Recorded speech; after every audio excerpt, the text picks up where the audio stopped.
God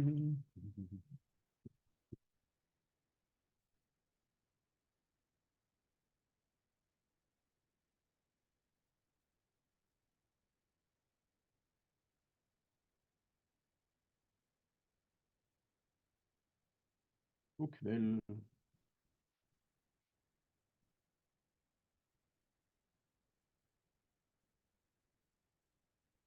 God kväll. God aften. God aften.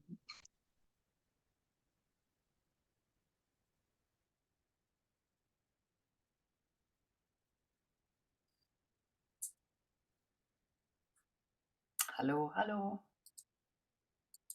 Hallå.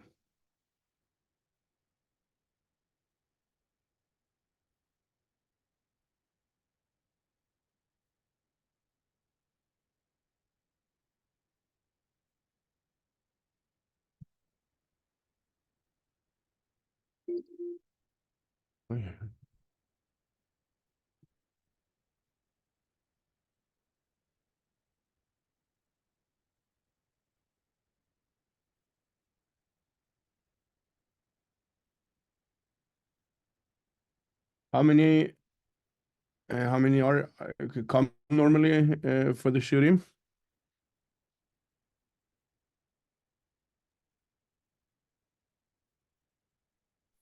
Usually more. So there should be Okay. people coming in, I think.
Try to find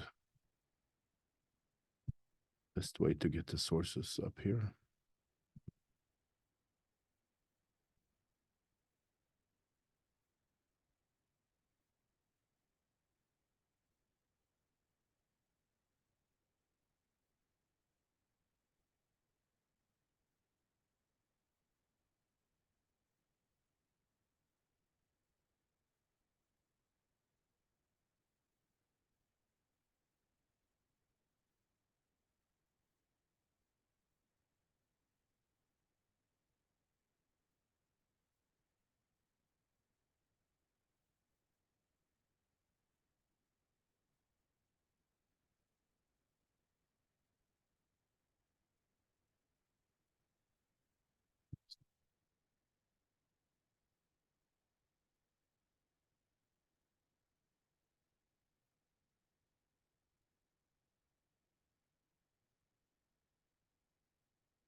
Let's see if you can see the sources.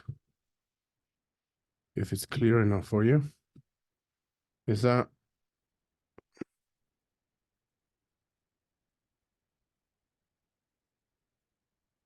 Yeta, is that clear?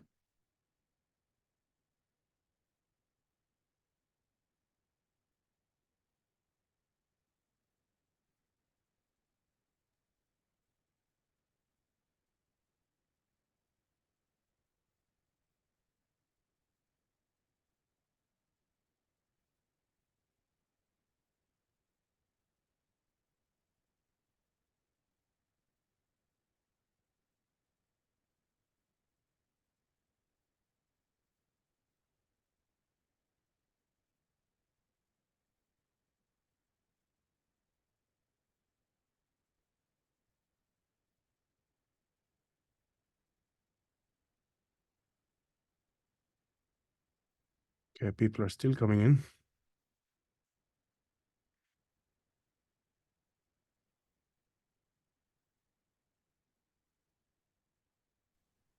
We can make this even.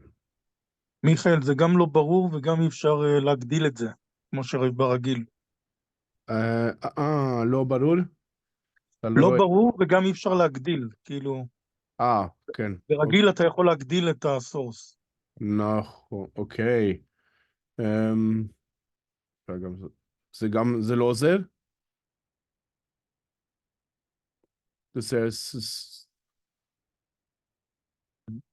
Yeah, excellent.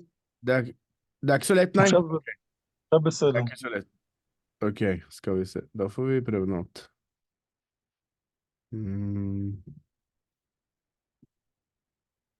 Da får jeg bare dele skjermen med dere, sånn som... Skal vi se. Ja.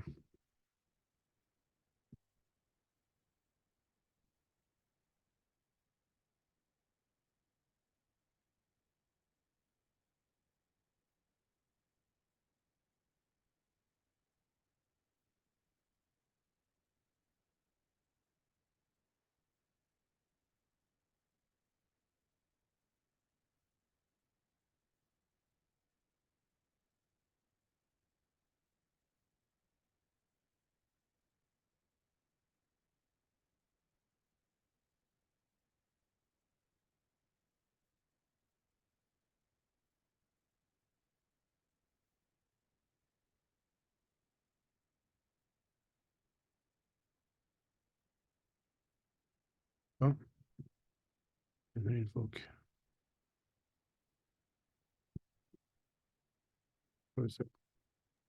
היה בסדר גמור עכשיו. כן, אוקיי. טוב. Then let's begin. We are good. We're still on the topic of Emunah.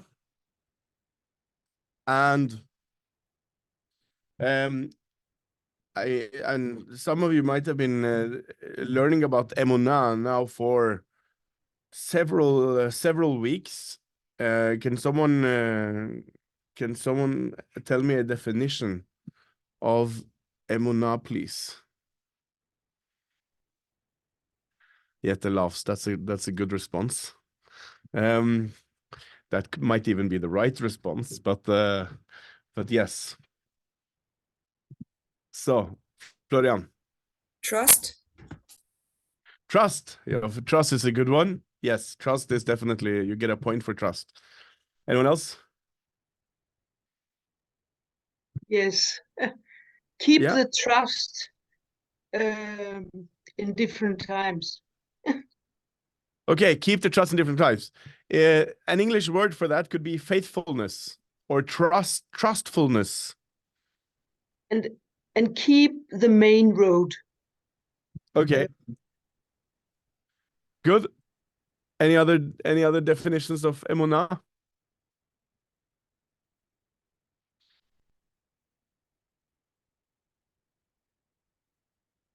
Yes, Benny. Maybe confidence. Confidence. That's a good one. That's well, yeah, one of the more creative ones. Very good. Rebecca, Florian. Belief. Belief. Good. That's one of the classic ones. Very good. Rebecca, do you have another one? Nope. So, quite a while ago, I spoke about Emunah as hope. I think that's also one of the meanings. So we have hope, we have trust, trustworthiness, faith, faithfulness, and belief. Those are common ones. Now, so today I would like to talk a bit more about belief. Emunah as belief.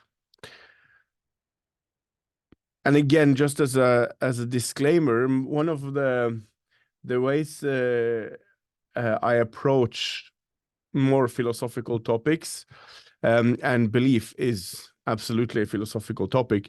It's usually with with the help of analytic philosophy, which is a certain strand or a different specific type of philosophy. It might seem quite dry, but I guess that's where the analytic comes in. But that's just what I prefer. And so names that you might know, philosophers you might know, are Martin Buber and Rav Soloveitchik, for example. They are and Heschel. So they are Jewish philosophers, but not analytic ones. So it's just a different kind. But that's usually how I approach the topic. But we'll let's see some sources. We will start with Sefer Shmot, the second book, where it says, "Leman yaminu ki nira elecha Hashem Elokei avotam Elokei Avraham Elokei Yitzchak ve'Elokei Yaakov," that they may believe that God, the God of their ancestors, the God of Avraham, the God of Yitzchak, and the God of Yaakov, did appear to you. So here, Sepharia translates Ya'aminu, leman ya'aminu ki nira elecha, that they may believe that God appeared to you. And here, the translation is believe. And I think, and this is, Sepharia has different ones. I'll show you one more. This is from Bamidbar, where ובאו המים המררים האלה במעייך לצפות בטן ולנפיל ירך, ואמרה האישה אמן אמן.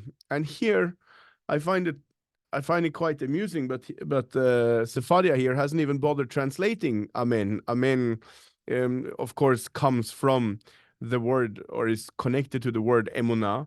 And here they just find, you know what, we'll just leave it and we'll write amen in the translation, which I think is interesting. So they don't always translate emunah with believe like they do in the first one here. Sometimes Sepharia leaves it. Sometimes they I think in Sefer Yeshayahu, I think they translate it as steadfastness, which I think is connected to what Yetta said in the beginning, that it's something that it's a trust, or a trust that you stay with even in difficult times. And that would be the quality of steadfastness. So if you have emunah, you would be steadfast. I think that's the translation in Yeshayahu. So it translates it differently depending on the context, which of course shows us that the word emunah is, which is the reason why, I think the reason why Yetta laughed the moment I asked, can you define emunah? And as I said, it might be the right response. And the reason why it might be the right response is precisely because it is so difficult to translate. And it really sort of depends on the context. But one of them is surely belief. One of the things analytic philosophy often will do right at the beginning is to simply define what we're talking about. So it's and I like that practice. So I have a definition here of belief. What is belief? To believe something is to regard it as true or take it to be the case. I think that's the standard way of using the word believe or belief. It is something that we believe to be, something that we take to be true. So that's the way I'm using belief when we're talking about it tonight. Does anyone have a comment or questions before we move on any further about belief or emunah?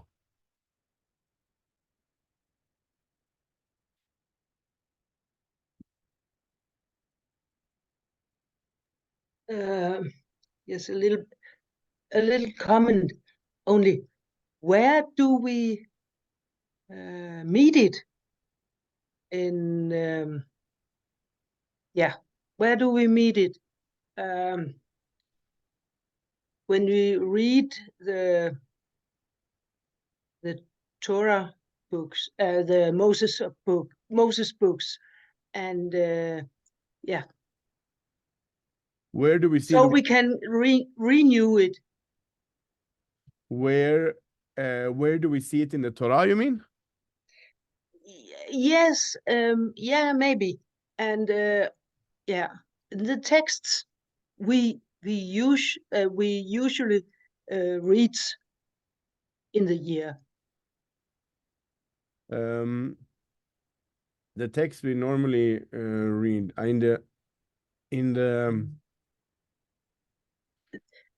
in the Torah itself, we find it several times. But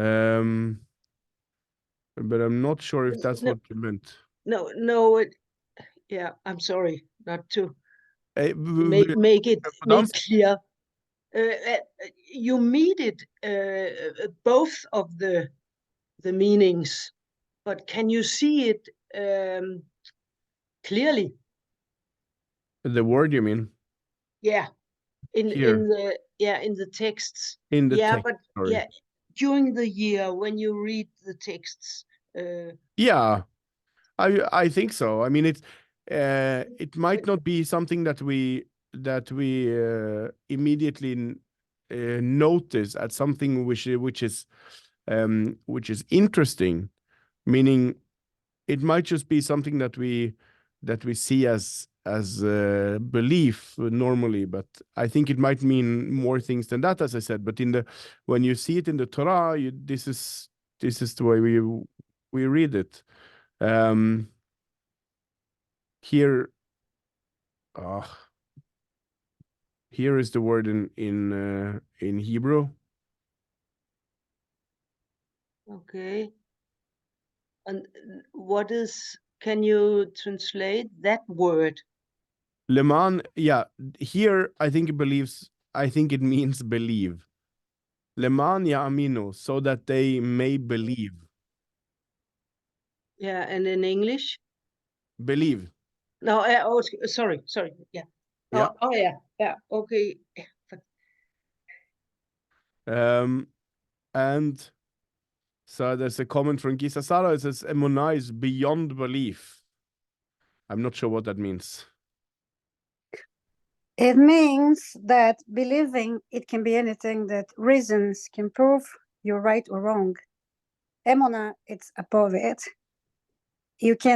Reasons may not prove you're right, but you still believe it. It's a way beyond belief.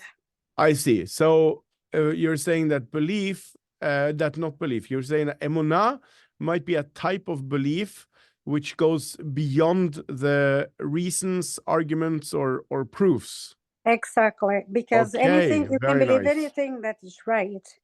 Emunah is a connection to your soul in something, your connection of your soul with your creator. It's something that you believe above everything. So even though people or whoever, reasons, situations, whoever can prove you wrong, this might not be, this shouldn't be, but you still believe that it's going to be. That starts with Abraham already, and they should be. That's why I call it beyond belief. And that was do you think that belief is different? The word belief in English, do you think that's different than that? Yes, I think. Okay. Emunah is something more related to I don't know if I'm right, but that's what I believe. That's what I believe. Good. Yes. Yeah. Good. That's what you think. That's what you take to be the case. That's what you regard as true. That's why that's the word belief. Very good. Yeah. Yes. Very good. Because believing can come pretty much from your mind. Emunah must come and will come naturally from your soul, from your connection, from everything you feel inside. It's something. So we'll talk a bit about where it comes from, but I think interesting. It's I like the idea that Emunah is different than the English word belief, and as I said, there's a whole range of translations. But if we use words that we know from English at least, so Emunah as hope is Emunah is sometimes translated as hope, and hope is one of those things that goes, as the way you called it, it goes beyond belief, meaning there are lots of things that we can hope for that might be unlikely, but it wouldn't be wrong for us to still hope for it. So in this sense, I think that's how I interpreted you when you said it goes beyond belief.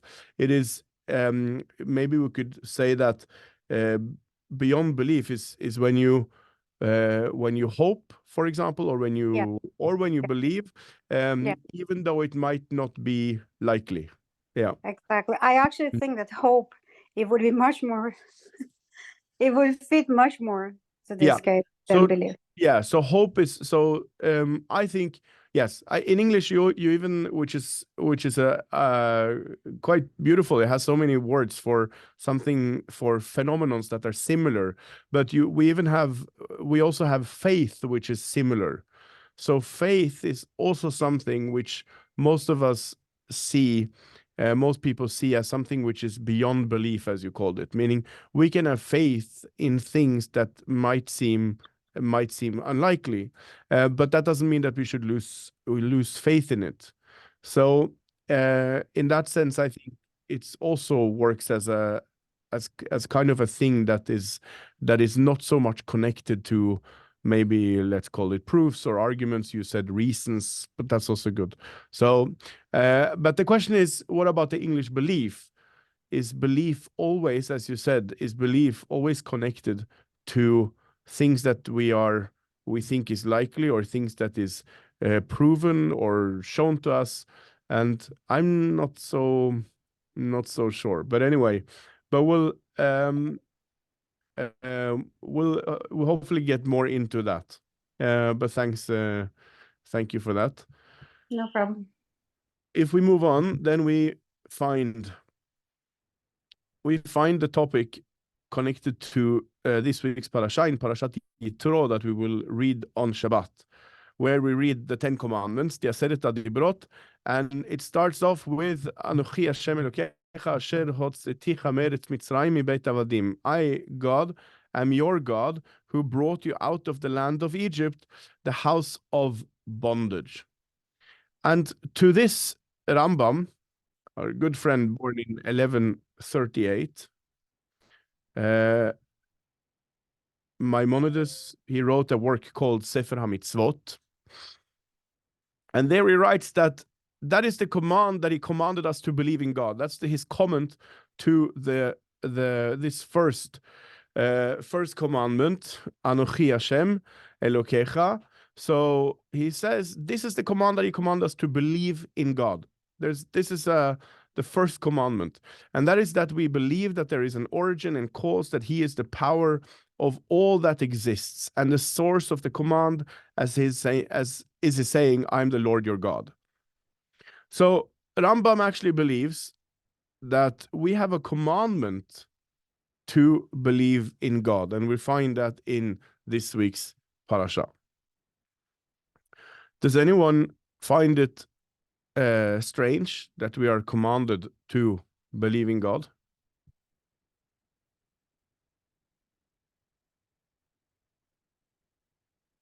Let's ask it a different way. What's strange about being commanded about believing in God? Yeah. Okay. I think that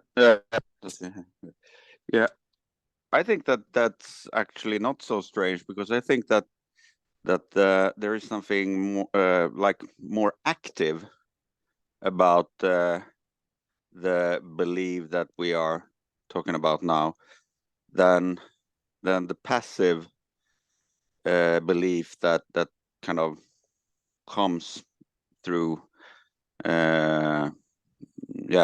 comes from somewhere else. It's something, it strikes me as something more active. So it's actually not so strange to have this special task to believe, to produce emunah, to do believe. Okay, very good, Florian. The fact that it is a commandment, is it not like obvious that you would? Good. You know? Isn't it obvious that you would believe in God if you think it is a command? Yeah. Very good. So it's not like, you know, an action, you know, do this, don't do this. It comes with the territory, Okay, basically. good. So this is what a lot of rabbis and thinkers on Rambam's time and afterwards, they also, I think they saw this strangeness. I think I'm not saying that what your comment, Lars, that was wrong, but I think you're pointing out a different thing about this commandment, which is interesting. Whether it might be more active than what we think, than what we normally think belief is, which I think is very true, and but it was pointed out at the time when the Rambam said that the first commandment is to believe in God.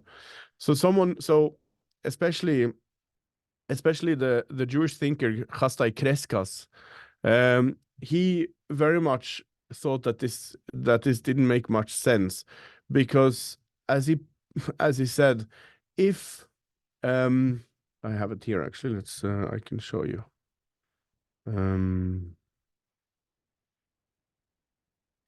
So Crescas was born 1340 in Spain, and says, therefore it was a famous error for those who counted it as a positive command to believe in the existence of God, because a command is accumulative and cannot be fathomed without a known commander. So I think that sounds like what you said, Florian, that it's sort of you're already saying that God is a commander. So you can't really think that something is a commandment unless you already think that someone commanded it. So it seems like there's a circle problem here. And therefore, if we assume that faith in the existence of God is a mitzvah, we would have to already assume faith in the existence of God before the faith. This is annoying. It's before the faith in the existence of God. And this was already seen from the indication of the name mitzvah and its definition. Okay, so this is Chastai Kreska's comment, that he says that it seems like Rambam is stuck in some sort of circle paradox or circle problem, where you're not going to think that there's a commandment to believe in God unless you already believe in God. So why command it? That's the problem. And if you don't believe that it's commanded to believe in God, then why would you think that there's a commandment? You don't even believe in God. So it doesn't seem like it's necessary, thinks Kreskas. Yeah, Benny. So all this with the commandments, that was basically the same thing I was thinking with what Florian just said. And my thought is also about the Bible, when Moses and Aaron are in the desert, and the people, they are praying to the golden calf, and they get punished for not believing in God, basically. So I see it as one of the commandments, that they believed in the golden calf, but they got punished, and the earth opened and they got swallowed. But that's where my head is going at a little bit, that it's kind of being forced upon us to believe in God, otherwise there will be judgment. It can't be forced upon us, Okay. and we can't be judged for it. That's what you said, right? I think, I'm saying we are being judged for it. If we are being judged. We are being judged if we don't believe in God. Then we are getting punished for believing in something else. Okay. So that means, and do you think that do you have a problem with people being judged for not believing? That's a good question. That is actually a very good question. And what's the answer? No. Why? They don't know better. They don't know better, so they shouldn't be judged. Well, you can find faith. Not everybody is born with faith if they don't know about it, if they haven't been brought up with it. Correct. So it would be strange to judge those people who are born outside of faith. I think so, yeah. But you could find faith, as you say. Yeah. Could you expect someone to find faith?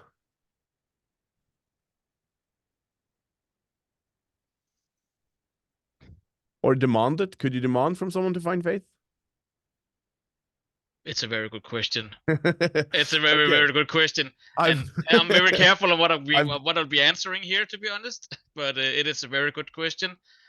Yeah, I've You know, bothered- you know what, you know, if you go back to a lot of other, let's say, religions where they conquered to, otherwise they did not. If you didn't follow their beliefs, then they got conquered and they got forced into the belief. So depending on what it is, Mhm. it's. But I've bothered you enough. I'm gonna bother Rebecca a bit, and then we'll hear from Florian. No, it's good. And then It's good. and then we'll talk more about these questions that I just Yeah. post you. Yeah, Rebecca. Could it be that it's kind of worded as a command? Because say you are born into a shared destiny. So if you're born into a shared destiny as a Jew, for instance, then it would be wrong to say, oh, I don't believe in Hashem, or I don't, you know, I refuse to keep this command. It has to be a command because it's kind of a part of a shared destiny. I mean, that's how I see it. So it's kind of like, Okay. you've been born, you've been given a mission in life, and this is the mission that you need to lead. If that makes Okay. sense. Like maybe that's how Yeah. you can. Yes, it a I think we'll get in. Hopefully, we'll get into that, and if not, then let me know in 10 minutes. Okay, Florian. Sorry, I was not ready for it. But is it not as well the start of the 13 principles? Like it's that is really like one of the some of the 13 requisites to No, be Jewish. but it should be mentioned at least, because I've chosen one of Rambam's versions of this commandment, and in a different version he uses a different Arabic words. These are translations, but there is a scholarly debate whether Rambam believed that the commandment was to believe in God, or if the commandment was to know God. And simply for the purposes of this shiur, I've chosen the version that says believe in God, which is okay to I don't think it matters really. I think the shiur is better if we use this version of Rambam's, and then we can talk about the other one when we speak about knowledge. But yeah. So, but it's in the 13 principles of faith that Rambam wrote, or sort of wrote, I think. No, I'm not sure. You have to believe. There is about believing that God is the creator of the world, so it's not too far away. But yeah. Now, I think that what Benny was touched upon, which is, and Rebecca also, I think, and the questions that I then posed, Benny, I think that's a topic which is quite a topic which is debated currently in the world of religious philosophy, and the topic is called the ethics of belief. And the reason why it has something to do with ethics is because I asked Benny some really difficult questions, and that was, if it is commanded that we believe in God, well, then one, I think, can also assume that it is possible to come to this belief. And that's what Benny started talking about.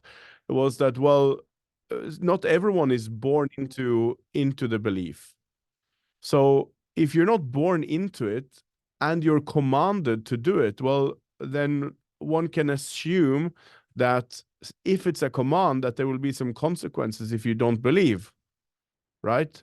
If it's a commandment, then usually in Judaism, there is some sort of consequence if you don't follow the commandment. Are you with me? Yeah? Okay.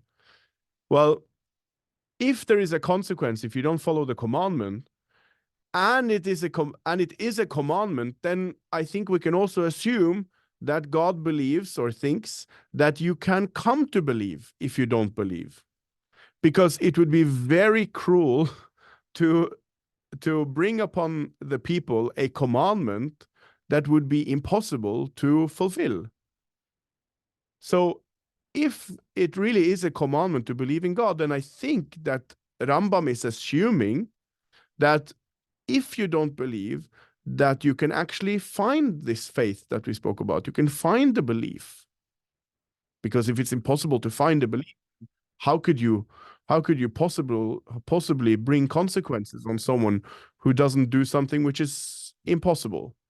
And so that's why this is it's an interesting topic that Rambam brings up, because it really involves this issue of, well, if we are demanded, or if we are obligated to believe, then we should really, if people don't believe, then there might be something that they should actively do. I think this is also, as someone mentioned, belief has an active part, and I think this is connected to this topic.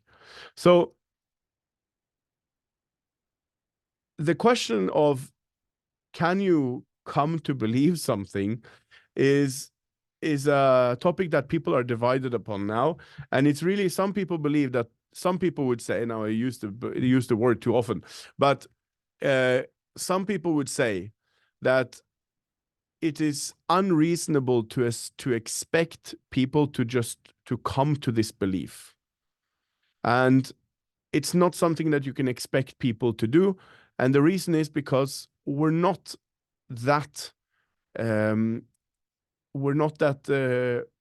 able to control our beliefs in this way. And this is what reminded me of, what was it, Lars maybe, that said that, well, belief is Emunah is a more active thing, and our beliefs are more passive. And yeah, I think it's connected to exactly what some people would say, that you can't command people to believe in God, because what we believe is a passive thing. It's not something we choose. And then there are some people that are completely on the other side and would say, no, we choose everything that we believe, which I think, again, connected to what Gisa Sara said in the beginning, that belief is really made up of things that we think is likely, or things that we have seen proofs of. Those are the things that we believe. So that in a sense is more of a passive, and we simply believe the things that we think are likely. And then I think there is a middle way, and this is where which I kind of find myself. I think there is some sort of middle way where we don't have 100% control over what we believe, but I also don't think that we have zero control over things that we believe, because I think there is a way to, in a way, inspire belief. So I think there is a way to inspire belief. How do we do that? Well, there is an endless amount of books out there in the world that we could read. So if you want to read something about belief, faith, religion, we have to choose. We can't read them all.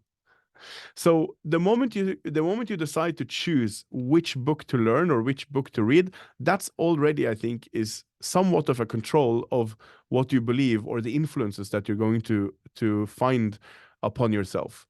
I also think very much that just like we say in Shacharit, in the Tefillah in the morning, we say a prayer about we pray to God to help us stay away from bad friends, which is beautiful. And so God clearly knows that some of us have bad friends, and it's important to not spend too much time with them. And I think that's also one way to inspire what we believe in. Our influences are very much based on who we play with. So we can, in some way, I think we can decide the influences that we have upon ourselves by deciding who we spend time with. And in this way, I don't think that we are 100% this or 0% that. I think the truth might be somewhere in the middle, where we have some sort of control of what we believe based on the actions we take towards, for example, what we learn and who we spend time with. For example, if you spend time with if you spend much of your time with people who believe in God, I think that it would be quite a chance that you would also come to believe in God at some point, or at least think that it might not be so far-fetched. So I think there is a way to sort of be somewhere in the middle. I'm not so sure about Rambam's commandment, if there really is a commandment to believe in God, but I think just Rambam's idea, I think, is very interesting in terms of these questions about what is our responsibility to believe in God. Are we doing what we can in order to keep that belief, for example, if we have it? Are we being exposed to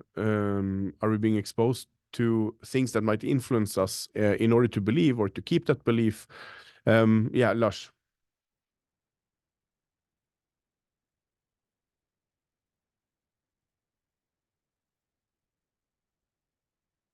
Yes, my wife is working as a psychotherapist, and she also works with people with addictions. And within this 12 steps program, there is a beautiful way to relate to the passive active nature of belief, and that I think they say something like to hand over the control to a higher power. And when they ask her what is this higher power, then she says, if they're not religious, she says that you can hand over to anybody except yourself, because yourself is the problem. So there is something active about handing over the control over things and believe that this higher power will lead you right. That's a very, very hard thing to do, and it requires brave and to put your ego aside. But it's also some kind of passiveness, because you open up for something to happen. So that's also a way of looking at the passive / active nature of belief. Interesting. Thank you.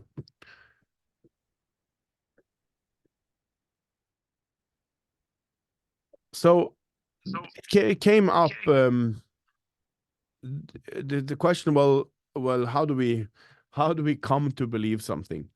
And here's an example of the difference between, I think, this came up with actually the first comment, which was, well, is it beyond, whether Emunah is beyond belief? So maybe Emunah is something different, maybe because maybe belief is really something which is really only connected to things that we find likely.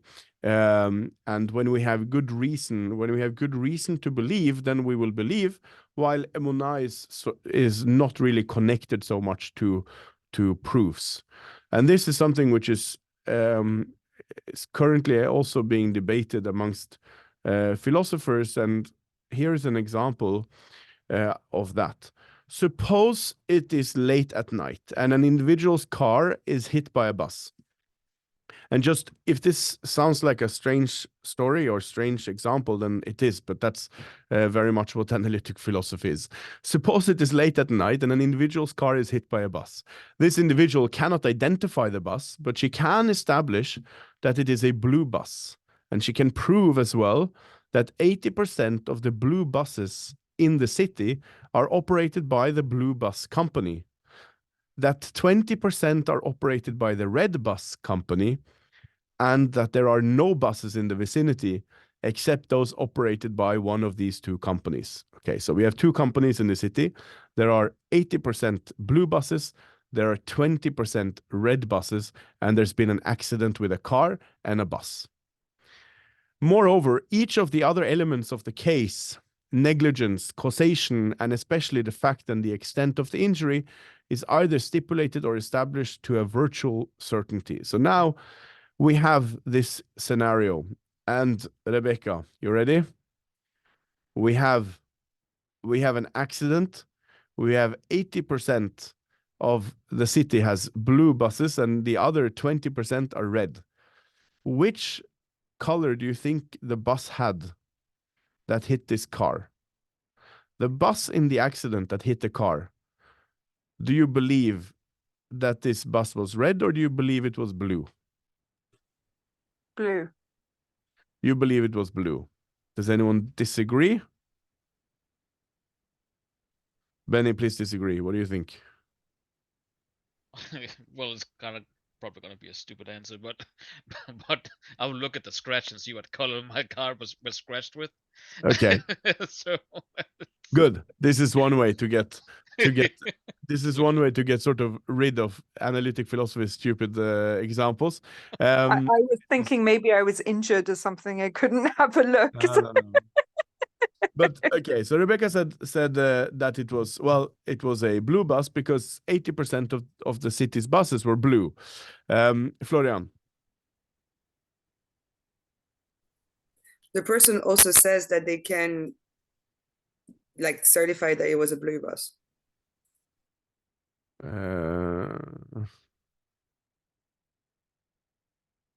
She can establish that it is a blue bus.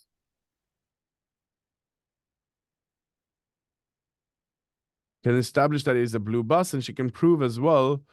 But that wouldn't be, yeah. Well, okay. I think. Hang on.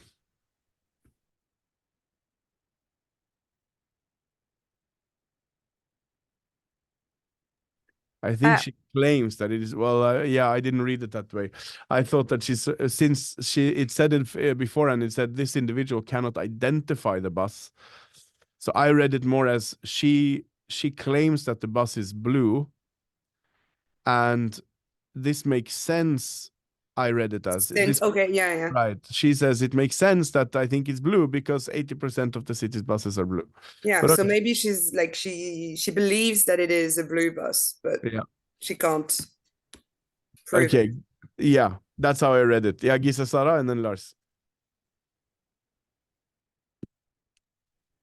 Yeah, maybe somebody already cleared it. If she wouldn't be sure, she would just believe that it's blue because, okay, 8% of the buses operating in that place, it's blue.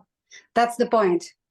She believes for a reason that it could be blue, or it's blue. However, actually it could be red. That's the difference of believing in this ways and Emunah. Okay. I think Good. that is exactly the good separation in that case. Good. Anyone else? Yeah, Benny. okay, I've got to come up with something instead. Like so 80% is blue, 20% is red. Like we have a tendency as a human being to follow. A lot of people, at least, have a tendency to follow the majority that is correct. So by thinking that 80% of it is correct, that's maybe why she is following that it might be or it has to be blue, since there's only 20% that's red instead. It's not as many. So Okay. that could also be in faith, basically, that say 80% of people believe in this, and that must be the right belief. Like with the 20%, I see. Yeah. Yeah, it's like best way I can explain it. Right. Daniel? Yeah, so it depends on where she lives also, because maybe she lives in an area there where she only sees 80% of the buses that she sees are blue. Yeah. And when she goes to work, there are only red buses, and that's 20%. So Okay. so that's what is she exposed to? Right. And This is also would be that relevant. affects her beliefs. Yeah. Florian. Well, like what she knows is that she's been hit by a bus. That's a certainty. Yeah, she did. She has witnessed at least. Yeah, and She has at least witnessed the crash. Yeah. And she says that she can establish that it is a blue bus. She can establish, yeah, she can establish However, it is a blue the bus. unknown component I think I don't think, well, is that she doesn't know what bus it is. well, so correct. That could very well be the case. I think I read Michelle says that she's taking the probability perspective, and I think, yeah, I think that's also very much the case. Well, I think that she's a witness, in which case, not only is she seeing the probability, meaning that there's a majority of blue buses, but she's also seen the accident. But I think that the case here, if we read the case more like the way I read it than Florian, I'm not saying one is correct or the other, because now I'm also unsure. But if she didn't know that it was a blue bus, then I don't think that most of us would believe that it was a blue bus simply because 80% of the buses are blue. If you told me, Florian, that there's been an accident and in this city 80% of the buses are blue, I wouldn't automatically believe that there was a blue bus in that accident. But since from the 50 minutes that I've known you, I've known you to be trustworthy. If you would have told me that you witnessed a crash with a blue bus, I would have believed so. Yeah.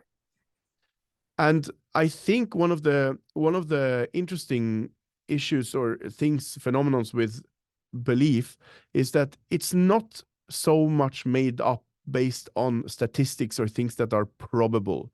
I think belief is more similar to Emunah, the way Gisa Sara understands it, to be beyond these proofs and reasons, because 80% is a very high number.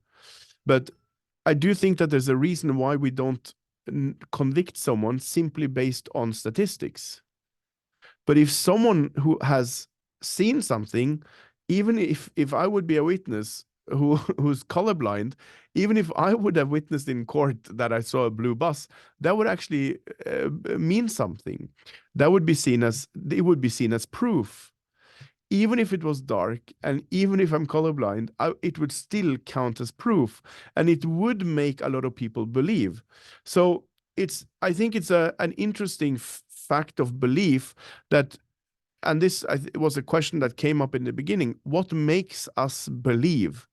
And I don't think it has so much to do with proofs, but I think it has a lot to do with what we're told. We shape our beliefs generally based on what we are told and what we experience, and less based on these, I would say, sort of hard proofs like statistics. So, and here comes then my final point, which I hope will convince someone. I think this is why we see in the Torah, we see the Ark of the Covenant, meaning the place that we stored the 10 Commandments that we read about in Parashat Yitro. It says, "Venatata el Aharon, venatata el Haaron et ha'edut asher eten elecha."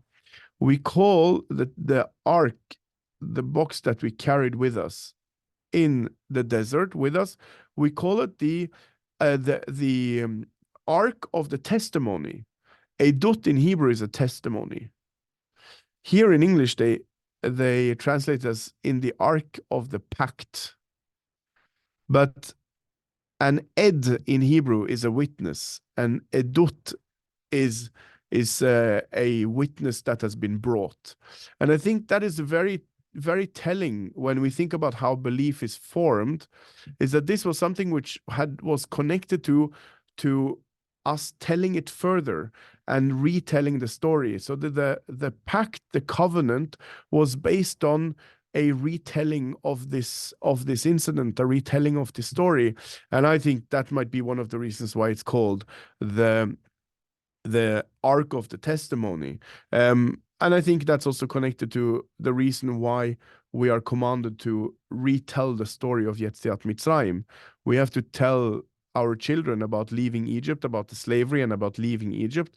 And I think one of the reasons is because this is the most powerful way to create or at least influence belief is by hearing it from someone else, and less from these proofs that I think in general we have this idea that we only believe things that are proven or that we have good reasons to believe.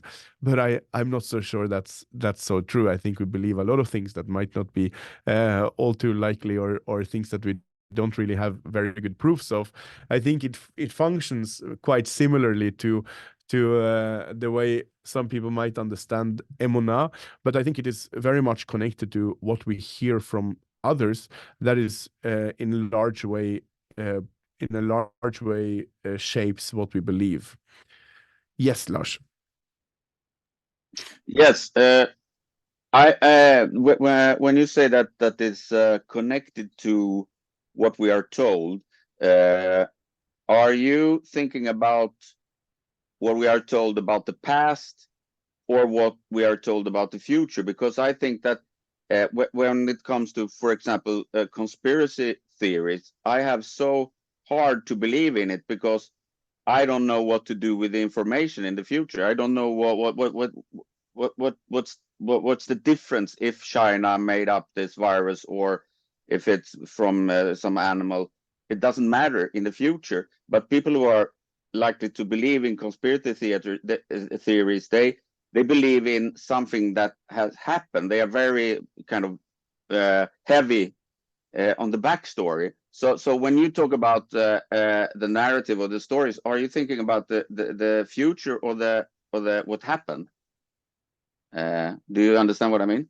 Yes, I'm not so sure that there's a difference. I think we're very I think now I'm talking about 7 billion people at once, but which is always a bad idea.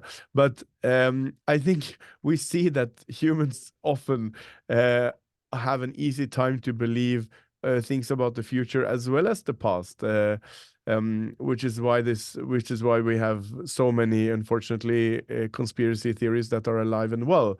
So I'm not so sure that there would be a difference between the future and the past. I think some people have, of course, we don't believe everything that we're told. I'm not saying that at all. But I do think that if you would convince someone, if you want to convince someone of something, I think you would have a higher chance of achieving that if you did so with testimony than if you did so with statistics. If whether it's the past or the future, I don't know if it's relevant, but I mean, if you look on the back of a book, whether it's a good book or not, you're never given statistics of how many people think this is a good book and how many thought it was just okay. We always bring testimony from someone that you think people are going to trust. Anyone else would like to say something? Is there a question that you feel I haven't answered or chose not to answer? Yeah, Florian.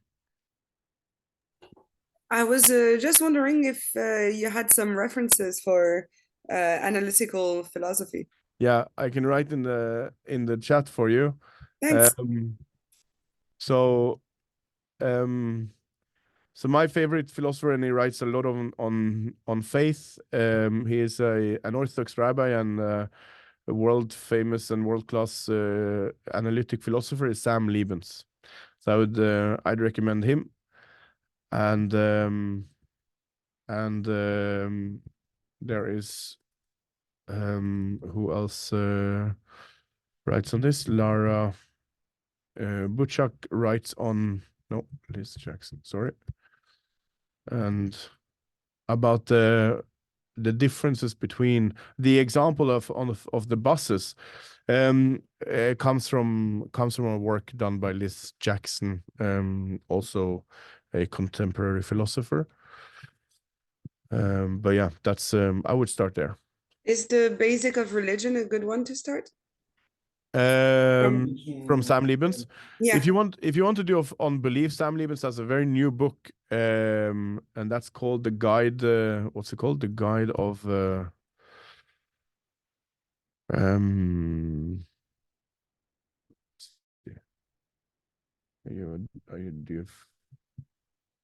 Guide to the Undecided, I think. Thank you. Let's see. Yeah, no, I wouldn't start with the basics because nothing in that book is basic. So it's very difficult, and it's a complete scam. But he has a new book called A Guide for the Jewish Undecided, where he writes about Jewish belief in God, Jewish belief in Torah, in Matan Torah, the revelation story, and how to think of belief in these two topics and issues connected to proofs and science and likelihood. So I would definitely go there. Super, thank you. Very good. Thank you very much for coming tonight. It was a pleasure learning with you. Thank you. תודה רבה. Yeah.